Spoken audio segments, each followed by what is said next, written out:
शिवसेना के एक नेता संजय राउत जी ने यह कहा है कि आपातकाल इसलिए जरूरी था कि एनार्की हो गई। मैं पूछना चाहता हूं इंडी गठबंधन के लोगों से कि जयप्रकाश नारायण के नेतृत्व में हो रहा वह पवित्र जेपी आंदोलन एनार्की था।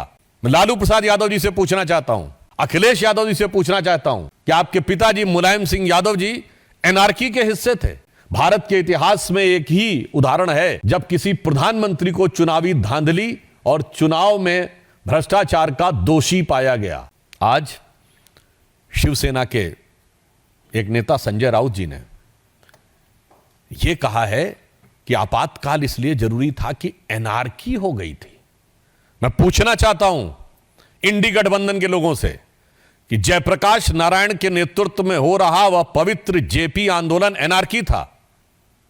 मैं लालू प्रसाद यादव जी से पूछना चाहता हूं, अखिलेश यादव जी से पूछना चाहता हूं कि आपके पिताजी मुलायम सिंह यादव जी एनार्की के हिस्से थे।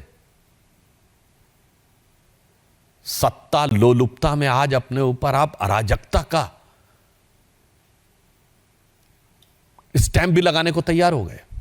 और अब मैं बताना चाहता हूं कि वो एनार्की क्या थी, ये इमरजेंसी लगी क्यों थी।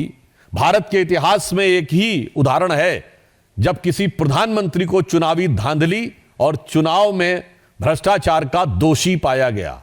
श्रीमती इंदिरा गांधी को इलाहाबाद उच्च न्यायालय के द्वारा, यह आरोप नहीं था, न्यायालय के द्वारा दोषी पाया गया और इस कारण से उनकी सदस्यता समाप्त कर दी गई। वो सुप्रीम कोर्ट गई, सुप्रीम कोर्ट ने कहा कि सदस्यता तो रहेगी परंतु आपकी सांसद के रूप में कोई काम नहीं कर सकती। 6 साल लड़ने प्रतिबंध था, आप सदन की कार्रवाई में भाग नहीं ले सकती, वोटिंग नहीं कर सकती। तब ये इमरजेंसी लगाकर वो जो संविधान का 38वां और 39वां संशोधन था वो रेट्रोस्पेक्टिवली लगाया गया, यानी भूतलक्षी प्रभाव से लगाया गया कि और प्रधानमंत्री पर कोई टिप्पणी कोर्ट नहीं कर सकता, प्रधानमंत्री के किसी निर्णय की कोई समीक्षा नहीं कर सकता।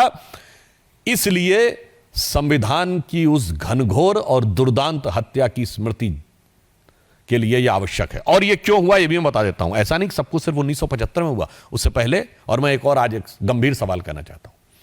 बहुत सी फॉरेन की इंटेलिजेंस एजेंसीज की रिपोर्ट्स जो डिक्लासिफाइड हो चुकी हैं और कईयों ने पब्लिश भी किया है, मैं इस कैविएट के साथ बोल रहा हूं, कांग्रेस पार्टी को उसमें अगर आपत्ति है और हिम्मत है तो उन पर मुकदमा करना चाहिए। Mitrokhin's archive KGB and the world part 2 जिसमें भारत का उल्लेख है, उसमें तो क्या क्या वर्णन है कि इमरजेंसी के दौरान विदेश की शक्तियां किस ढंग से भारत की सत्ता को संचालित कर रही थीं, कहां कहां तक हस्तक्षेप कर रही थीं। क्यों नहीं तक कांग्रेस ने आज तक उन पर मुकदमा किया या आपत्ति की। तो मैं आज पूछना चाहता हूं कि आज ये जो बहुरूपिया स्वांग बनाकर आए हुए हैं, संदेह उत्पन्न होता है कि आज कौन सी शक्तियां संचालित कर रही हैं। क्योंकि यह चुनाव भारत के इतिहास का पहला चुनाव था जब किसी विदेश में बैठे हुए धन कुबेर ने बाकायदा बयान दिया था प्लेज करते हुए कि मैंने $1 बिलियन रखा हुआ है मोदी जी को सत्ता से बाहर करने के लिए। तो मैं इसलिए कह रहा हूं इमरजेंसी के समय में भी, और मैं कई किताबें गिना सकता हूं पर मैंने एक का नाम इसलिए लिया है कि इनको हिम्मत हो तो इनके उस पर जाकर प्रतिवाद करना चाहिए, जिसने कहा था कि उस समय किस सीमा तक सरकार पर शिकंजा था विदेशी शक्तियों का।